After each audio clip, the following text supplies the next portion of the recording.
Hello. In this video, we're going to talk about how to actually track changes to our files using Git so that we're able to, keep track of the different versions of our code. So to get ourselves started, we've gone ahead and we've cloned our Git demo repository that we sort of talked about in the previous video inside of our Git demo repository, right in this folder. So I can show you the folder. Um, somewhere.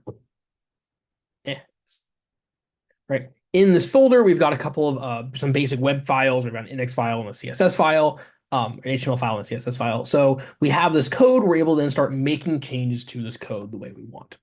So in order to make change, when we're working with files that we're tracking with Git, we edit and modify and write code in the files in exactly the same way we would even if we weren't using Git, right? We're just going to open a VS Code and we just go ahead and write some code in it, and that's fine. I'm going to go ahead and highlight our file list, but we can go ahead and just add new things. So for example, if I want to add a new item to my list of favorite animals, I can add cats to my list, or how about budgies? Useful budgies. Right, we can just add a bunch of different stuff to it. So again, I'm just making changes to my code just like normal. If I open up this file, oh God, I moved it. I closed it again. Right. If I open up the file to be able to look at what we wrote, right, it's now got new list of content in my file and everything's great. So I'm just writing web code exactly the way that I normally would. Now you notice that because we're working within a repo, Visual Studio is actually going to keep track of some information about this. So it'll tell us that in our sidebar listing here, it actually has a little M next to this file and it highlights it in a color. That's telling us this file has been modified since we last sort of tracked our changes to it, like since the last version that we sort of said, let's save that version. It's been modified.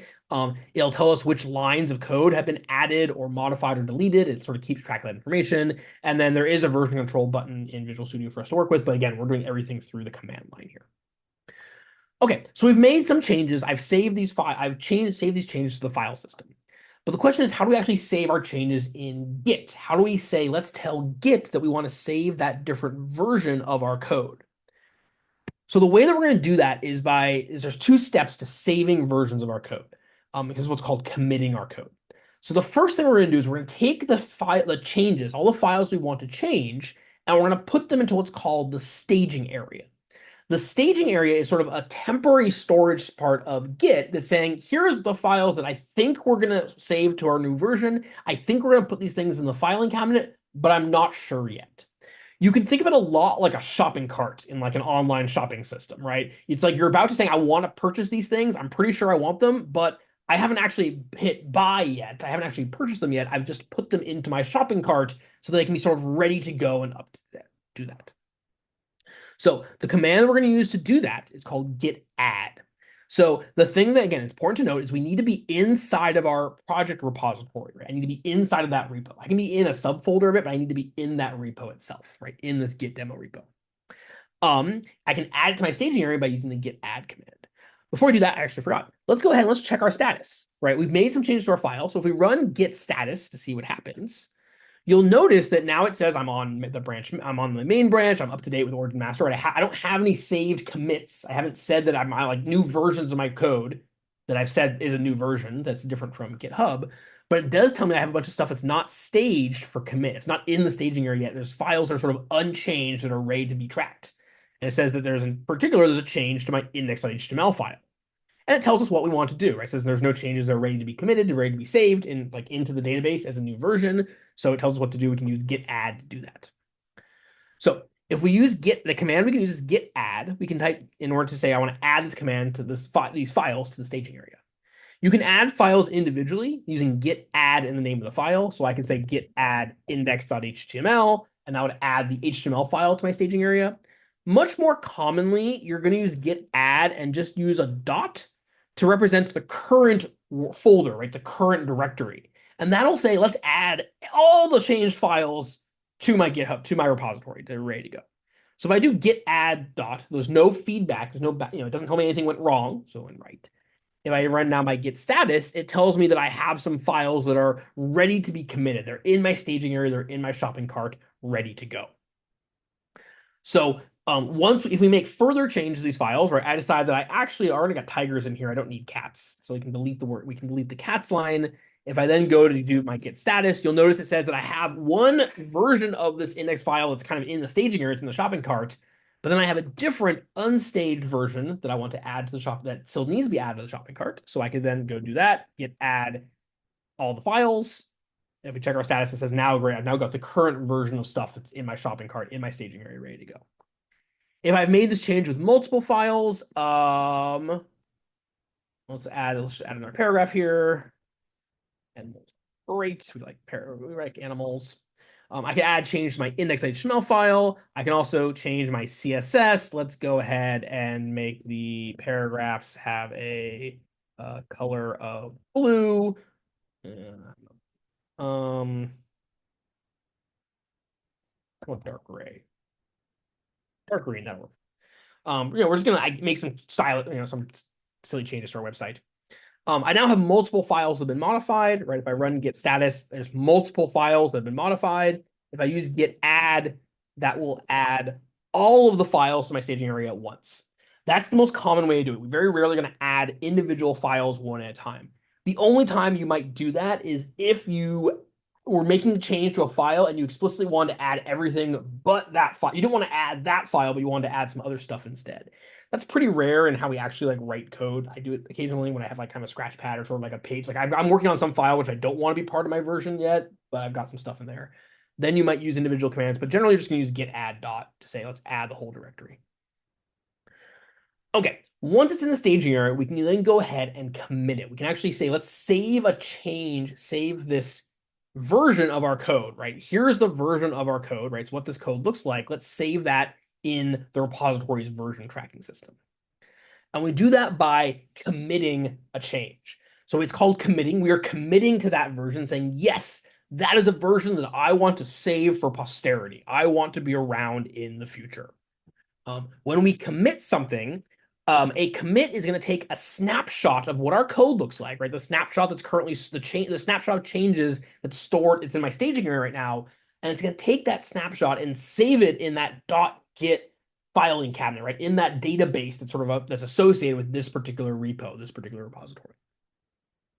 All right, the command that we're going to use to commit changes is going to be called git commit, because that's what we're going to do. Git commit. We don't need to commit individual files. We're going to commit a set of changes, right? Because everything that's in the shopping cart, all the changes at once. So you don't think about commit a file. We think about committing a change, a whole set of changes to our project, which might include lots and lots of different file modifications. All right, we're going to type git commit. It then needs two other arguments. The next argument is going to be -m that indicates that we're about to that we're going to tell it a message. And then in quotes, we're going to have what's called a commit message, which is going to have information about that commit. It's going to have a description and detail about what kind of commit we're making. So git commit -m, and then we can do that in order to actually make this thing work. So we might say that what we're going to commit, we're going to say we add some animals. That's what my commit is going to do. I'm going to show a working copy of commit, and then we'll sort of talk about where things might go wrong. And then I'm going to type git commit -m, adds animals. I hit enter.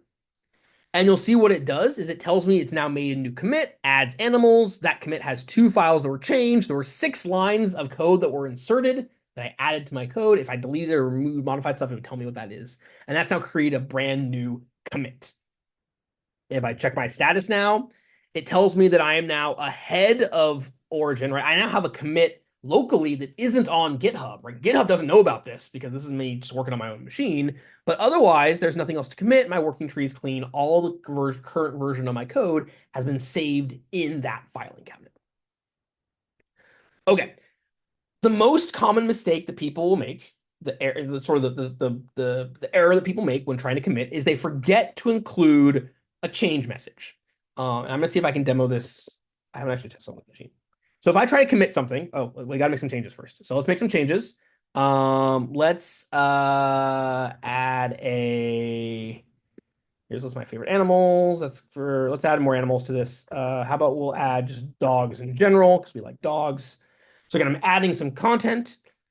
I run my git status. It says that I've now modified my HTML. In order to commit, I need to first add it to the staging area. Right? First, we need to put it in the shopping cart by using git add dot to add to the shopping cart. Then I'm going to commit. if I type to just git commit and I forget to add the commit message, I forget the -m description, what it's going to do is you're going to get dropped into something that's going to look like this. So this is Vim. Vim is a command line text editor that's basically going to be used because it's telling you, oh, you didn't specify a commit message. Better write something now. Let me open up a text editor for you. You can customize how to get out of VI, this text editor in different ways. In practice, the easiest thing to do is just to quit out of it and try again. The way that you quit out of it is if you're going to type colon and then Q and then actually an exclamation point is gets added to this as well. So you'll notice that I typed colon and then at the bottom of the after the colon, I typed a Q because what's happened is now we're turning into a different inserting mode. And then an exclamation point. So once I've committed that, once I've undone that, I've backed out of my, I've aborted my change, right? I've said, nope, don't do that commit anymore. And I can now go ahead and try out again. So it's really, really common to forget the message. If so, the command you need is :Q. This happens to everybody. It's like the most common thing in the world, right? There's a Stack Overflow sort of structure that suggests there's a question that's had a million people asking, like, how do I exit Vim? Because it's a really common thing that happens to everybody. So if you forget the -m, that's how you can get out of that. Best practice, don't forget the -m, right? Always make sure you're committing. You always need a message along with the commit. You always need to know what is that message that you're saving. Once I've done that, right, if I've aborted out of my commit, you'll notice I haven't committed yet. Like it's still not there ready to go. So now I can go ahead and actually try committing for real, git commit -m. We're just gonna adds cats. No, adds dogs. We have the dogs to our list. We're going to make that commit, and now we've added in that new commit. So once again, we're up to our status. Our status is clean because we've gone ahead and modified our changes. Other things that can happen if you're kind of getting to the middle of a commit and something goes wrong and you try to just hit Control-C and cancel, that's okay. You might need to do some other cleanup. You can always fix it. It's very rare to sort of permanently damage anything using Git. So in practice, if you get stuck, come get help, and we can be able to help you make sure you sort of get everything back where it needs to go. Okay. Let's talk about commit messages, right? These are these quick messages that I've sort of added in together. The important thing is that you want your commit messages to be informative, right? They're supposed to document what changes that you've made to your repository. They need to be able to say, this is what's going on. This is what changes happened. This is what have occurred. So the best way to think about this is your commit messages should basically complete the sentence, if applied, this commit will blank, or this commit does something, right? What is it? What did it do? You're not generally writing in past tense, we're actually writing in present tense because the idea is that when this commit's applied, what to do. So for example, when I said when this commit was made, right, we had an earlier commit that this commit adds animals. This commit adds dogs, right? That's the change that it made to my system. Commit messages can get sort of worse and worse over time, particularly as you get tired and stressed and sort of run out of energy. Take time to really think through what is a good and descriptive message. What actually is explaining what kinds of changes that you've made to your code. You don't need to like list every line of every single line of detail. You can think kind of at a high level, right? I'm adding the navigation bar. I'm adding a third page. I'm modifying this. I'm fixing this error, right? You can sort of explain what's going on. But the idea is that whenever somebody looks at the history, looks at what commits you've made, they should be able to identify what was going on at that change. We can look at the history of that change using another Git command called git log. Git log is going to list out all the different changes, the log of commits that have ever been made together. So I'm going to add another argument one line that's going to basically make this sort of a compressed one-line version of our log. But when I run that, it actually lists now all the different commits. You can see there was the initial commit, which is what we started with. I then had a commit that adds animals, and I now had a commit that adds dogs. And by making these messages descriptive, it means that I can know what was going on here. Was this commit changing the styling of my page? Was this commit adding a new page? Was this commit fixing a bug? What was happening here? If your commit is just M or Q or changes, that doesn't let the user, doesn't let people understand what was happening there. It makes it really hard to understand the history of modification. It loses that documentation benefit. So it's really important that we follow good commit message and you have sort of real descriptive, effective commit messages that are explaining what's going on. They don't need to be long, right? You keep them short. There are ways of writing sort of really long, detailed, like law, sort of like change log type files. We don't really do that in this in kind of the level of work that we're doing. So think just kind of like a quick sentence or a phrase explaining what was happening is what you need to have, what you need to do. Okay, so here's our overall local process, right? That's what we've gone through about how we're actually going to work with Git, how we save our changes. So we take our files and we modify those files, right? We just write our code as normal. We save the changes to our file system, right? We make sure we save that we've changed our index.html file. We look at it in the browser. We like do all our work to make sure that we've made the changes that we're happy with and we like what's happening with our code. Once we do that, we use git add and dot in order to add all of our change files at once to the staging area. Again, you don't need to commit each individual file or add each individual file. We do it in batches. We say, let's take all the changes to my project, all these files at once, and that's what we're going to commit. So we're going to add all of those to the staging area, and then we use git commit with a commit message in order to save all of those inside of the repository where they need to be. Okay. So other thing I want to know. So I already showed you we've got our git log, right? That lists a log of all of our different changes. The thing you might notice at the beginning of all of these changes is this weird like code, right? This sort of this random set of letters and numbers. This is what's called like commit hash. It's basically going to be it's a special code that's used to uniquely identify that commit, that set of changes. It's just a random hexadecimal code that's going to basically keep track of all these various pieces.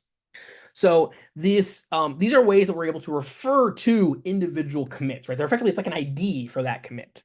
So while I might have one commit that was the initial one and then adds animals and adds dogs, I can also say that this is commit A173B6F. This is commit 063653B. And those sort of go in order, right? So you might say like, here's the first commit, which then led to the second commit. And then after that was the third commit and then the fourth commit. The most recent commit, the most recent sort of version of the code that you've saved is also then aliased as what's called the head. So when people talk about like when you see the word head get used in Git, they're just referring to the most recent commit, right? Whatever that is. It's kind of a special alias, so you don't need to talk about its ID. You can just talk about the current one, the head commit. All right. The reason that these commit hashes are important is because this is how we're able to then understand past changes and undo those changes. So if we want to undo those changes, what we're able to do is we're able to get older versions of files from previous commits. So what I can do, and the way that I do that is I can use another command called git checkout. The checkout command is used to check something. It's basically used to get a copy of this file from another commit. It's using this checkout similar to kind of that library metaphor, the repository is following, but you're not checking it out that you have to like give it back later. You're saying, I want to check out this commit and be able to use for this checkout from this commit in order to use it later. So what I can do here is, for example, I could say I want to check out I want to check out from this commit, right? From our 0636 commit, right? That was our add animals commit. And I want to check out the index.html file. Right? That's the file I want to get from that commit. Now watch what happens. So I've my current version of my code, right? The one that's currently saved, my current head is got huskies, lions, tigers, bears, budgies, and dogs. If I check out this older version of index.html, it's going to tell me I updated one path by grabbing it from this other commit. And now you'll notice that my code doesn't have the dogs anymore, right? I've now got the older version of my file. So the new version of the file, it's still saved in my version history, right? It's still in the database. But now I've said, no, let me go sort of replace this file with an older version. If I run my git status, it now thinks it's been modified, ready to be committed, right? It's actually now, it's already in the staging area. But it's now gone ahead and said, like, let's pull in that change. But if I want to save the fact that I undid a command, I'll have to commit that as well. So I could do that work. We could say, let's undo adding the dogs. Right, that's the commit that we're making. And then we can check our status. We can check our log and git log one line, excuse me. And that'll then give me a list of sort of all the different changes I made. Cool. So that's going to let us be able to sort of, again, look at our history and figure out how we can get old code and changes that we've made in the past.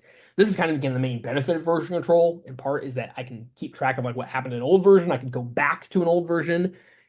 It's possible to commit out to check out multiple files. It's a little bit awkward, but generally what we do is sort of grab a file, say, here's the old version of that file, and get that to be able to use it.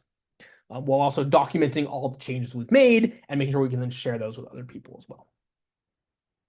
All right, that's the basic idea for doing Git for tracking changes in with Git. So again, the main process here is you modify your file to normal. Once you've got a version of your code that you want to snapshot, that you want to save, you want to say, yep, that's an important thing that I want to work with, you add it to your staging area. Once you add it to your staging area, you then commit it into the repo by committing with a commit message, and that adds it to your list of changes that you've made over time. And then you can go check your log and be able to say, hey, here's all the changes I've made to my code along the way. In the next video, we'll then talk about how we can now take these changes and we can be able to integrate them and connect them and upload them to GitHub for us to be able to work with that.